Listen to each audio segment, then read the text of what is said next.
mendusi sirna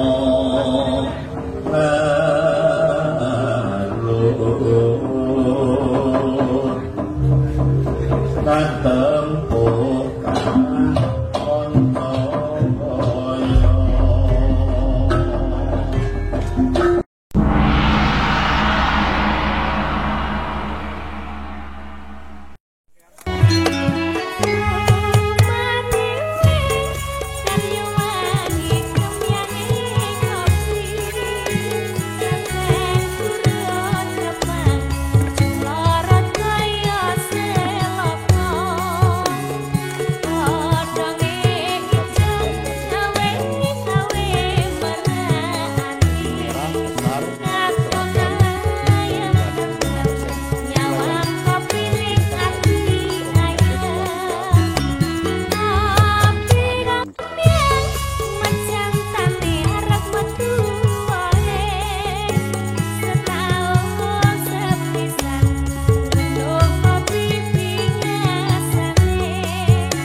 Waalaikumsalam warahmatullahi wabarakatuh. Selamat siang, kita berada di kebun kopi Desa Pamotan, Kecamatan Dampit, dari kelompok tani Panorama, dan itu hasilnya begitu besar, begitu melimpah.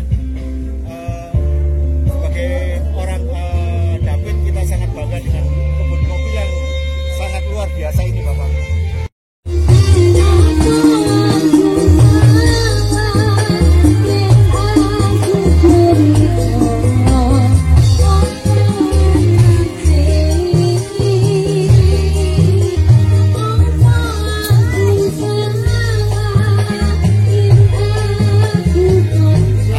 Goyang terus.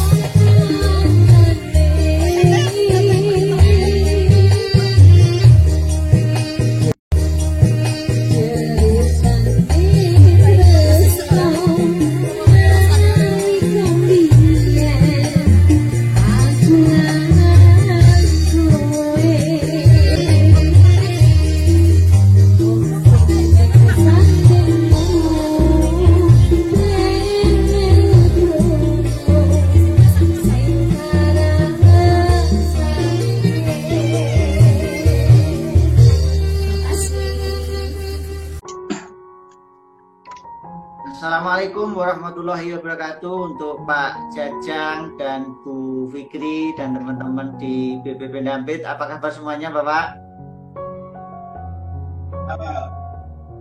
Ya. Halo? Halo, siap. Selamat siang. Kami siap untuk berdiskusi. Oke, Pak Jajang, terima kasih sudah memberikan waktu untuk silaturahim. Saya ini di BPP Kalipare, ya, di BPP Kalipare ini kan geografinya mungkin agak berbeda dengan di BPP Dampit. Salah satu komoditas unggulan di BPP Dampit ini kan termasuk salah satunya kopi, dan sekarang sedang persiapan untuk lomba di tingkat provinsi. Nah, ini kan sangat luar biasa ini. Kalau di Kalipare belum, kalau seingat saya untuk event lomba ini belum, Pak Jajang. Ya, kita belum mengikuti yang lomba-lomba. Cuma ini kalau memang di Dampit ini sudah mulai dan mengikuti, dan mungkin nanti bisa diceritakan juga mungkin waktu-waktu yang kemarin-kemarin ya, entah 1 tahun yang lalu, entah beberapa tahun yang lalu yang sudah pernah mengikuti lomba, dan mungkin ada hasil yang bagus ini bisa di-sharing. Jadi ini kita hanya satu silaturahim, yang kedua nanti kita belajar dari Pak Jaja dan dari teman-teman di BPP Dampit. Kemudian yang ketiga ya, ini kan saya coba membuat konten via Zoom seperti ini Bapak. Jadi ini Zoom, kita mohon izin ini direkam, tapi semua yang kita jadikan konten ini adalah semuanya hal-hal yang positif. Jadi kita ingin berkabar yang positif. Mungkin ada pelajaran yang dari BPP Dampit yang bisa kita tiru, yang bisa kita pelajari juga. Monggo Pak Jaja. Baik, Pak Kis. Assalamualaikum warahmatullahi wabarakatuh. Waalaikumsalam. Selamat siang. Saya beserta tim dari Balai Penyuluh Pertanian Dampit, terdiri dari para penyuluh pertanian, Bapak Menteri Pertanian, ini berkumpul di salah satu kelompok tani yang pada hari ini mempersiapkan untuk mengikuti lomba apresiasi kelompok tani berprestasi tahun 2021, yaitu ada dua sebetulnya, kelompok tani yang berbasis kopi dan kakao. Yang untuk kopi ini diwakili oleh Kecamatan Dampit, sementara yang kakao oleh Sumber Majing Wetan, yang waktunya bersamaan. Nah, tentunya ini juga memberikan suatu harapan untuk bisa lebih memotivasi para petani dengan anggota dengan adanya apresiasi itu, sehingga keberadaan kelompok tani tentunya baik dari sisi kelembagaannya maupun dari sisi usahanya ini diharapkan akan berdampak kepada para petani untuk lebih bergairah lagi dalam rangka berusaha budidaya tanaman kopi dan kakao tentunya. Nah, memang selama 2 tahun terakhir ini kami dari sisi lomba sih vakum karena tahu sendiri COVID ya. Kelompok tani aja kita di lapangan, tidak bisa di ruangan karena ada kebijakan larangan tentang berkerumun. Tapi kita yang pertama mensiasati pertemuan-pertemuan itu yaitu di lapangan. Walaupun demikian tetap kami memperhatikan protokol kesehatan dalam rangka melaksanakan rekomendasi dari pemerintah Departemen Kesehatan. Nah, ada beberapa hal yang perlu disampaikan khususnya dari BPP Dampit. Kita memang dalam 5 tahun terakhir ini, sejak tahun 2016 sampai 2020 kemarin, kita sudah bekerja sama dengan pihak swasta, yaitu dengan eksportir kopi, bagaimana supaya mereka ikut berperan dalam rangka membangun dan mengembangkan petani kopi di wilayah Amsterdam. Saya akan ngomong Amsterdam karena kegiatan ini mencakup 4 kecamatan, gabungan gitu Pak Kis. Nah, alhamdulillah kami bersama tim itu punya konsep bagaimana menjawab tantangan permasalahan kopi yang ada di Amsterdam. Jadi yang pertama, petani kopi itu 6 tahun yang lalu hampir sedikit dimusnahkan karena petani kopi, komoditas kopi tidak mampu berkompetitif dengan komoditas lain, terutama waktu itu dengan tebu. Sehingga ada 25% sampai dengan 30% tanaman kopi banyak yang ditebak menjadi tebu tentunya dan lain sebagainya. Nah, tentunya sebagai penyuluh kami bagaimana mengidentifikasi permasalahan yang dihadapi. Kenapa petani itu bisa beralih di samping memang tanaman itu tidak berkompetitif secara ekonomi, ternyata hasil identifikasi kebutuhan petani itu yang pertama muncul masalah petani belum melaksanakan budidaya kopi yang baik dan benar, sehingga produksinya masih di bawah 1 ton. Makanya kalau kita ngomong di bawah 1 ton harganya murah, jelas tidak kompetitif. Nomor 2, petani hasilnya itu belum memiliki kualitas karena petani belum melaksanakan GMP, jadi panen pasca panen yang baik dan benar, sehingga kualitasnya juga kurang baik, otomatis nilai jualnya kurang baik. Permasalahan yang ketiga, petani masih melaksanakan monokultur sebagian. Walaupun sudah ada yang polikultur, tetapi tidak teratur. Tidak sesuai dengan pola diversifikasi yang terukur tentunya dari sisi pola tanam, dari sisi kesesuaian jenis usaha berbagai tanamannya. Nah, berarti di situ petani belum melaksanakan pola diversifikasi terintegrasi. Baik itu tanaman lain maupun ternak. Masalahnya di situ. Permasalahan yang keempat, petani belum melaksanakan kebersamaan. Mereka cari pupuk sendiri, memasarkan sendiri, mencari kredit sendiri. Tidak ada kebersamaan. Oleh karena itu tentunya petani kurang efisiensi di dalam melaksanakan usaha tani. Jadi antara input dan output kurang seimbang. Yang kelima, kelembagaan petani masih lemah. Kalau kita tahu fungsi petani itu kan tentunya mampu melayani kebutuhan anggota dari hulu hilir.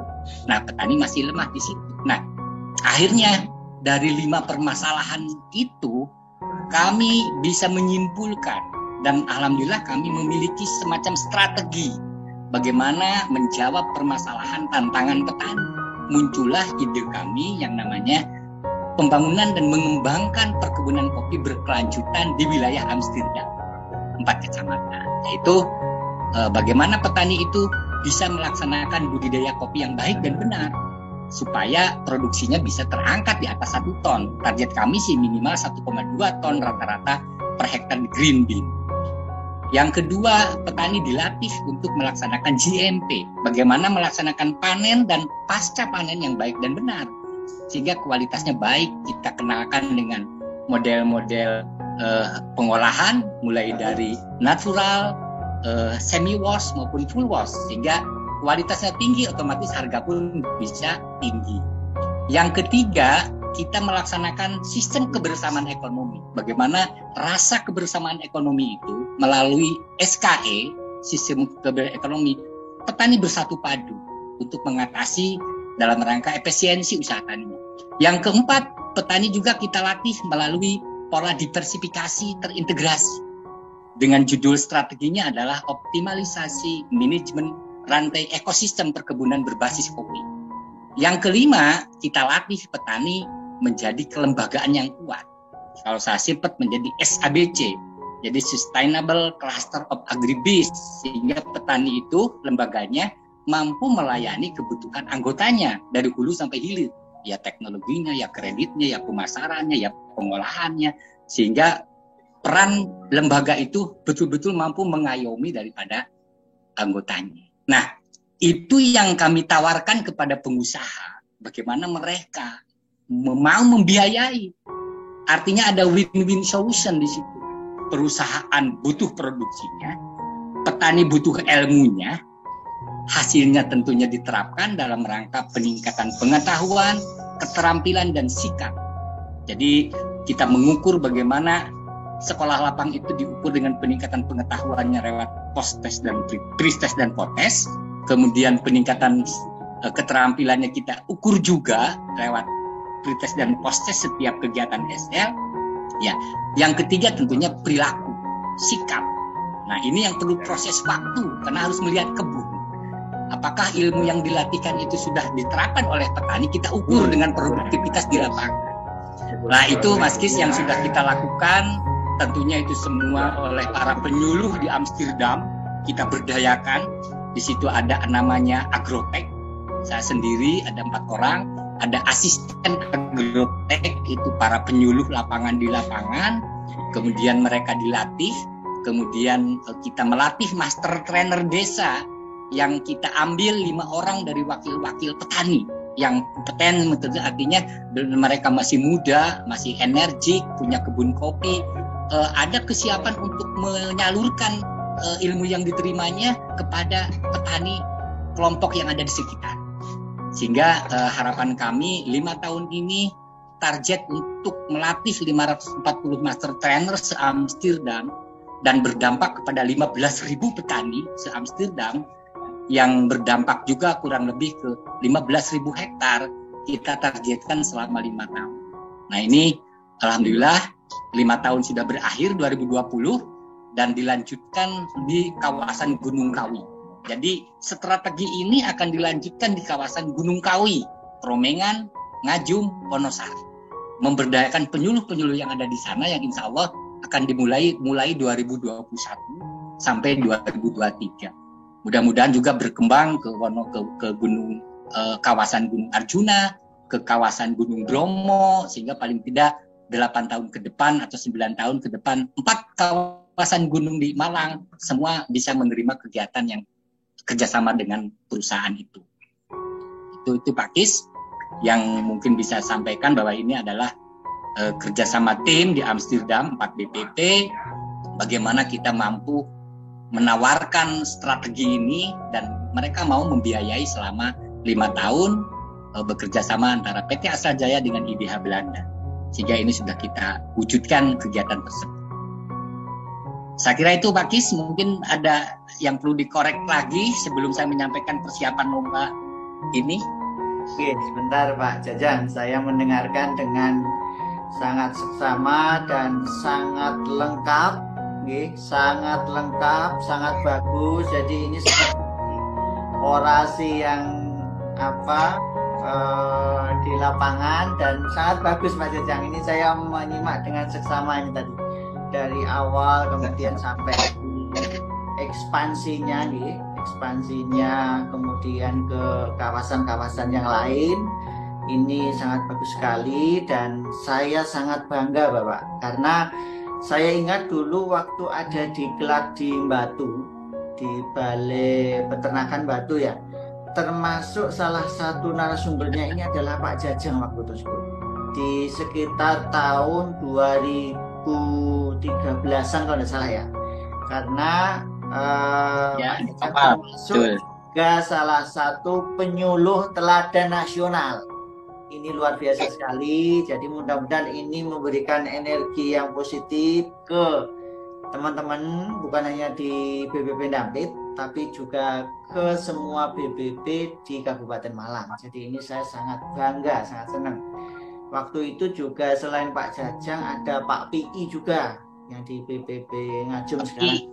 Kita mendoakan kesehatan kita dan mendoakan kesehatan kita semua, karena sekarang pandemi dan kesehatan itu menjadi sangat penting Bapak.